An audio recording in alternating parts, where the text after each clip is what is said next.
Hujambo na karibu tena mtazamaji wa The World News katika kipindi hiki cha ulimwengu wa siasa. Mimi ni Adam Hussein. China kwa mara nyingine imetoa sauti ya kuunga mkono haki ya Iran ya matumizi ya amani ya nishati ya nyuklia na imesisitiza kuwa suala la nyuklia la Tehran lazima litatuliwe kwa njia ya kisiasa na kidiplomasia. Liu Bin, msaidizi wa waziri wa mambo ya nje wa China, alisema hayo wakati wa mkutano wa jana Alhamisi mjini Beijing na Kazim Gharibabad, naibu waziri wa mambo ya nje wa Iran anayehusika na masuala ya sheria na kimataifa. Anasema China inaunga mkono haki halali ya Iran ya matumizi ya amani ya nishati ya nyuklia. Mwanadiplomasia huyo wa China alisema, akibainisha kuwa Beijing inapinga vitisho vya nguvu na kuwekewa vikwazo kwa Iran. China daima imekuwa ikiunga mkono azimio la amani la suala la nyuklia la Iran kupitia zana za kisiasa na za kidiplomasia, Liu alisema. Hata hivyo, alisisitiza kuwa Iran imesisitiza mara kwa mara ukosefu wake wa nia ya kutengeneza silaha za nyuklia na amesema China iko tayari kufanya kazi na jumuiya ya kimataifa ili kuendeleza suluhu mwafaka kwa suala la nyuklia la Iran. Kwa upande wake, Gharibabad alionyesha kushukuru kwa msimamo wa kutopendelea upande wowote na wa haki wa China kwenye faili la nyuklia la Iran. Amesisitiza nia ya Tehran kudumisha mawasiliano na uratibu endelevu na Beijing.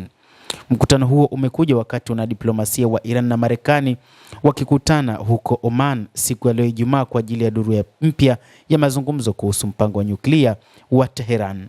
Katika ziara yake mjini Beijing, Gharibabad pia alikutana na Nelan Yemakbayev, katibu mkuu wa shirikisho la ushirikiano la Shanghai katika sekretariat ya shirika hilo. Pande hizo mbili zimejadili masuala ya sasa yanayohusiana na shughuli za SCO mwaka 2026.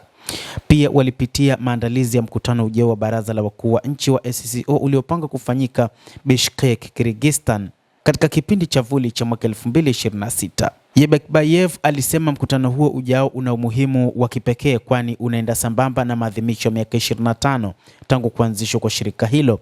Pande hizo mbili pia zimejadili masuala ya utekelezaji wa mipango ya pamoja katika usalama wa kikanda, ushirikiano wa kiuchumi na uimarishaji wa taasisi. Shirika la ushirikiano la Shanghai lilianzishwa mwaka 2001, ni kambi ya kisiasa, kiuchumi na kiusalama ya Eurasia. Iran, ambayo kwa muda mrefu ilishikilia hadhi ya uangalizi, ikawa mwanachama kamili wa shirika hilo mnamo mwaka 2023. Endelea kutufuatilia mtazamaji, na nikusihi usisahau kulike, kucomment, kadhalika kusubscribe channel yetu hii ili upate habari hizi kwa mapana kupitia The World News.